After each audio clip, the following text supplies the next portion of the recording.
Looking good, isn't it? While having a clean, shiny car is nice for driving around town, it also comes with a lot of responsibility. I'm Ashley, and I'd like to welcome you to Rules of the Road.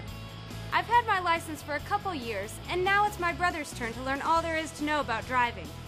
I remember my first few days, weeks, and months behind the wheel, and it wasn't as easy as I thought it would be. So I thought I'd make a video of my brother Adam and a couple of his friends, Molly and Kim, on their journey to obtaining a driver's license. With the help of my dad and the parents of Adam's friends, I'm going to teach you the rules of the road that you need to know to become a safe and skillful driver. Enjoy the ride.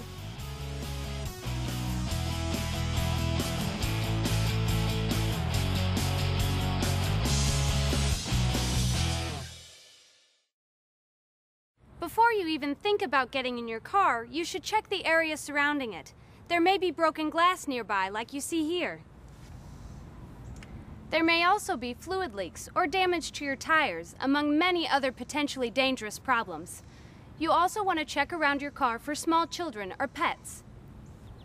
As you're about to see, there's a large area surrounding your car that you just can't see when sitting inside. Okay, Adam, go ahead and jump in the driver's seat. We're going to line up at various spots around the car. One at a time, we'll each walk away, and when you see our feet, we'll stop and mark it with the chalk. Okay. I see your feet now. We'll do this all the way around the car, and then connect the points to show how much can't be seen from the driver's seat.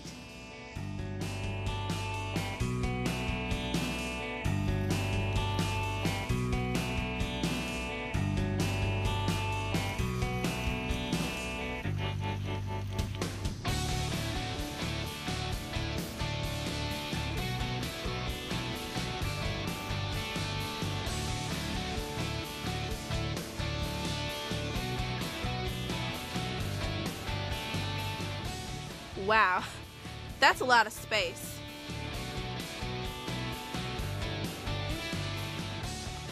Hey, Adam, close your eyes for a few seconds. Okay, Molly, you sit here. Kim, come with me. And Kim, you sit here.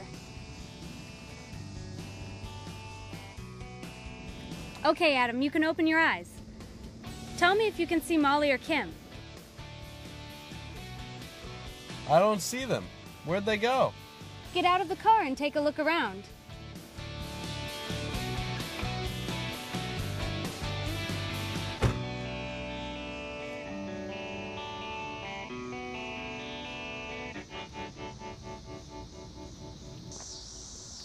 I can't believe I couldn't see them. Even though they were sitting, they're still pretty big. This is why it's important to always look around your car before getting in. You can't just assume you're clear of danger. Try this exercise yourself. You'll be surprised how much you're missing. Now let's take a look under the hood. Adam, go ahead and pop the hood for me. You got it.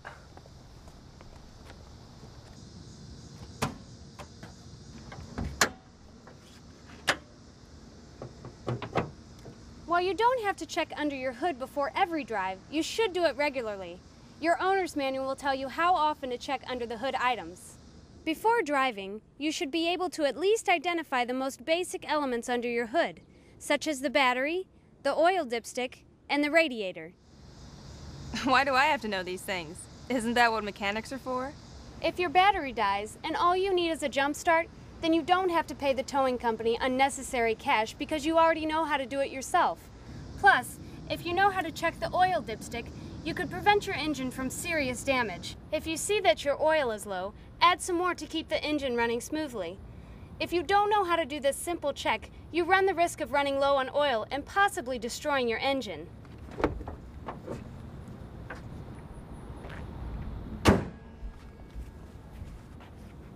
You also need to learn how to use a tire gauge to check your tire pressure.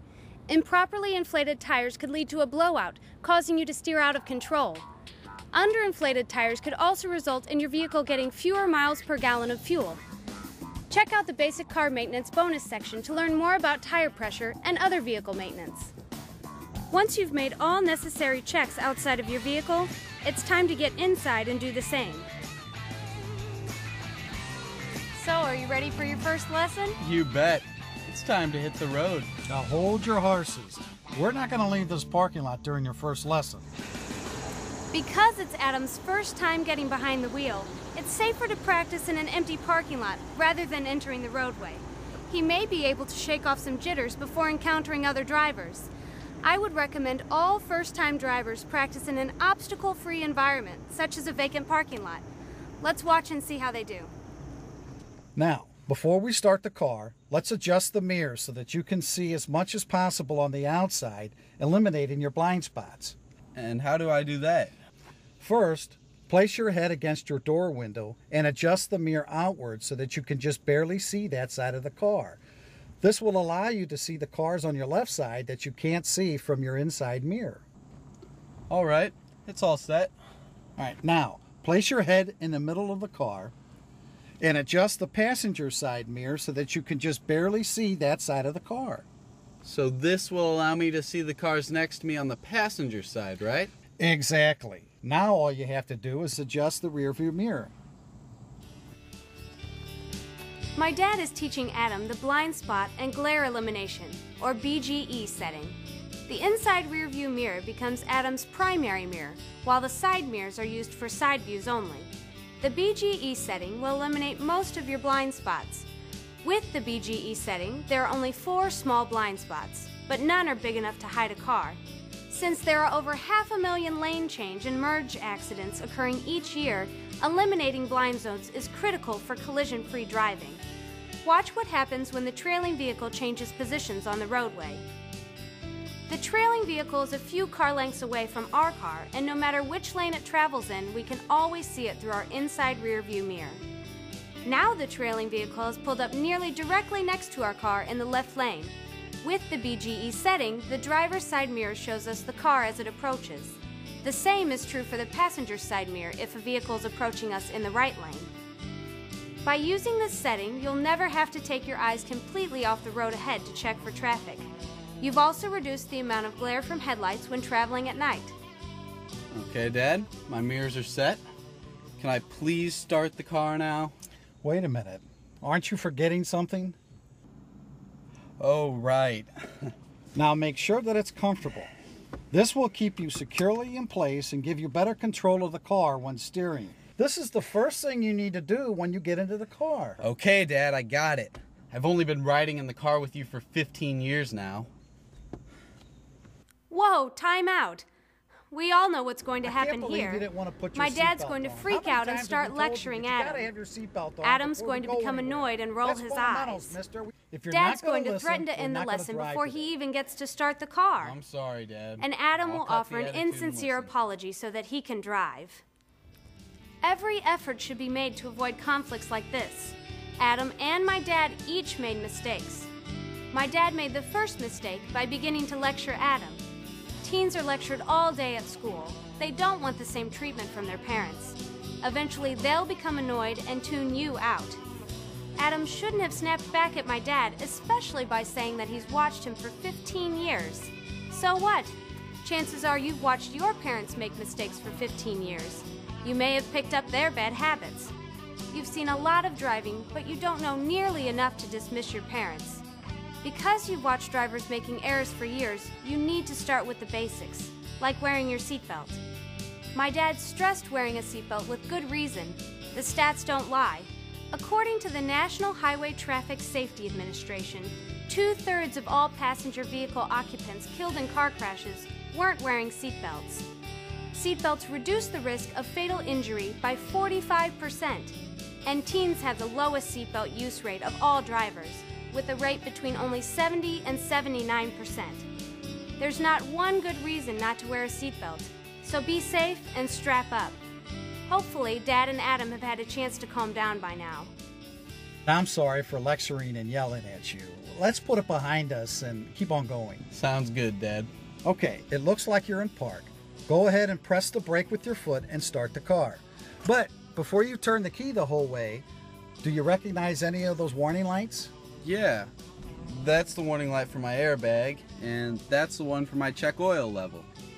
It's not safe to drive a vehicle if you don't know what all the symbols and warning lights mean. Some of the most common symbols include the hood release, the horn, and the front windshield defroster. Some of the most common warning lights include the battery warning light, the low oil pressure warning light, and the seatbelt reminder. Before driving your car, check out your owner's manual for a complete list of all symbols and warning lights. Please take the time to learn these simple symbols and warning lights before driving anywhere.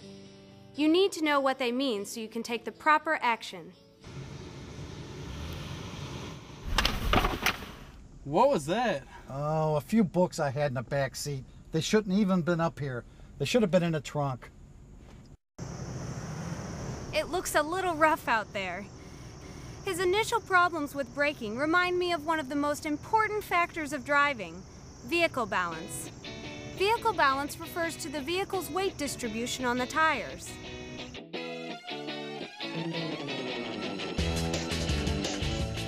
Dramatic shifts in vehicle balance may cause items inside of your car to fly all over the place. These flying objects could easily distract you and interfere with your driving mechanics. That's why you should always keep loose items in your trunk. New drivers typically have difficulty maintaining proper vehicle balance, which results in a large number of accidents. Accelerating, braking, cornering, or any combination of these actions causes a shift in vehicle balance. Watch what happens as I accelerate.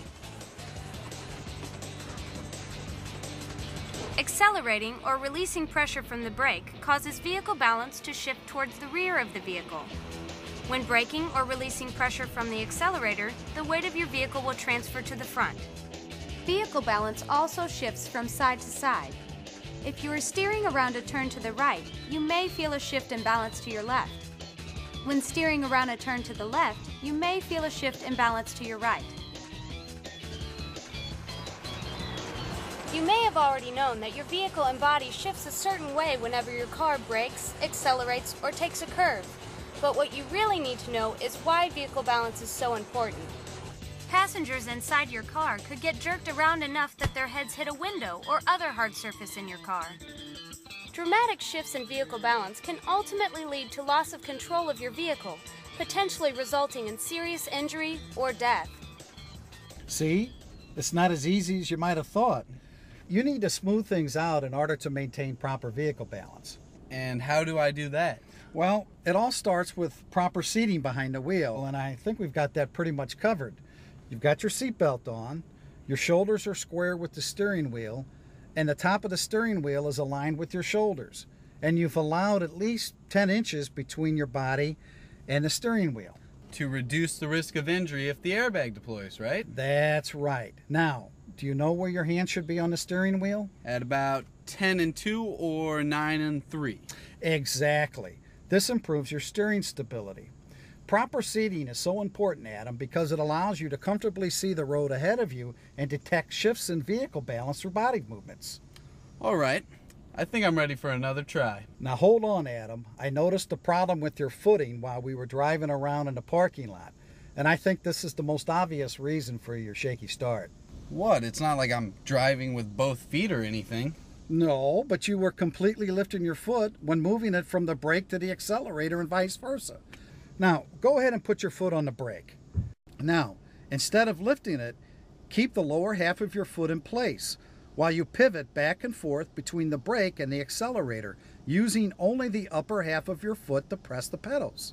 With this pivoting method, you can make fine adjustments in pedal pressure, eliminating some of your jerkiness. It feels like a pretty smooth transition. Exactly. Okay, now cover the brake and go ahead and put the car in drive. We're going to work on your acceleration. The key here is light acceleration. Now do the pivot and move your foot from the brake to the accelerator, pressing it lightly to gradually increase your speed. Now, do you see how that works? It minimizes the shift in weight, keeping the vehicle more balanced than it would be if you quickly push the pedal to the floor. Okay, so what about braking? I still can't get the hang of that. Well, it works just like acceleration, but you have to make sure that you use a controlled, steady approach. Now let's come to a slow stop. Push the brake slowly and steadily.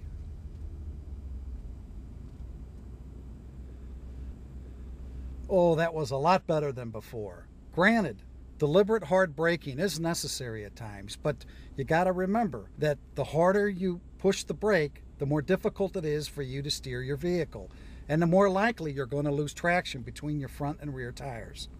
Now, let's go ahead and try that turn up ahead on the right. The key here is to complete your braking before the turn. Because braking shifts the balance of your vehicle, it is much safer to brake while your wheels are still straight.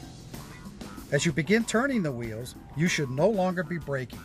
You'll have much more traction during the turn, and you can smoothly accelerate through the turn. As we continue to work on all of the things that we practiced already, you need to also identify targets in your path of travel. Targets? Path of travel? This is just new vocabulary for one of the most important concepts in driving: scanning. A target is a fixed object that appears 20 to 30 seconds ahead in your path of travel.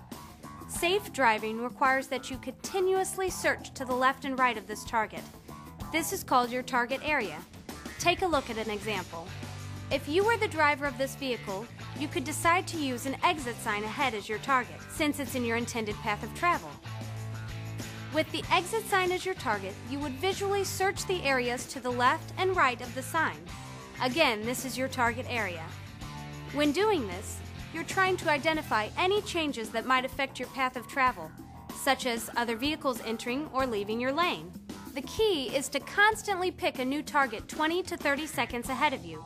Essentially, every second you drive, you're picking out a new target about the same distance away. Searching the target area ahead of you allows you to make safer decisions while approaching your target. If you witness potential hazards such as construction zones or pulled over vehicles, you'll be able to slow down and take proper precaution in plenty of time. Basically, you can't stare at the road ahead. You should constantly be shifting your focus and scanning the area between your car and where you're headed. With practice, this will become second nature. Before you leave your parking lot practice course, you should also be aware of the 5 lane positions you may use when driving. Learning each lane position is necessary in order to understand explanations of other driving maneuvers later in the program. Lane position 1 will be used the most often. Your vehicle is in the center of the lane, about 3 feet from the left and right lines. Lane position 2 is used when there is something blocking your path of travel in the right side of your lane. Your vehicle is 0 to 6 inches away from the left line. Lane position 3 is used when there is something blocking your path of travel on the left side of your lane. Your vehicle is 0 to 6 inches away from the right line. Lane position 4 is used when passing or changing lanes to the left. Your vehicle will temporarily straddle the left lane line. Lane position 5 is used when passing or changing lanes to the right. Your vehicle will temporarily straddle the right lane line.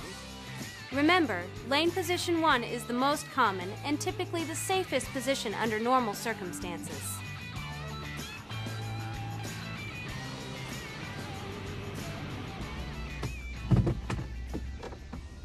Good. You remember to set the parking brake.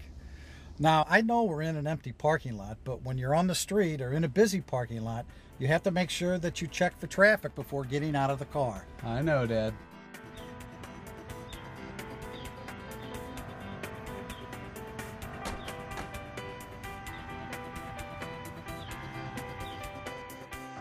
Well, it could have been a lot worse. I should have given Adam better instructions on braking and accelerating before I even let him put the car in drive. But he learned from his mistakes. I didn't think I'd be so nervous. Everyone makes it look so easy. I think he now knows that driving isn't as simple as he expected it to be. And I think we'll keep on practicing in the parking lot for a few days before we actually hit the road. I'd love to actually drive somewhere, but I'd understand if we practiced a bit more. I'd much rather screw up in an empty parking lot than on the street. Sure, I was nervous, but you can't let your kid know that. It will just make them more nervous. Dad was all right. His tips obviously helped me, and he wasn't that annoying. It looks like my dad and Adam had a good lesson. Remember, it's a great idea to practice in an empty parking lot until both the parent and the student are completely comfortable with entering the roadway. There's no reason to hurry into something you're not prepared for. Just take your time and enjoy the experience.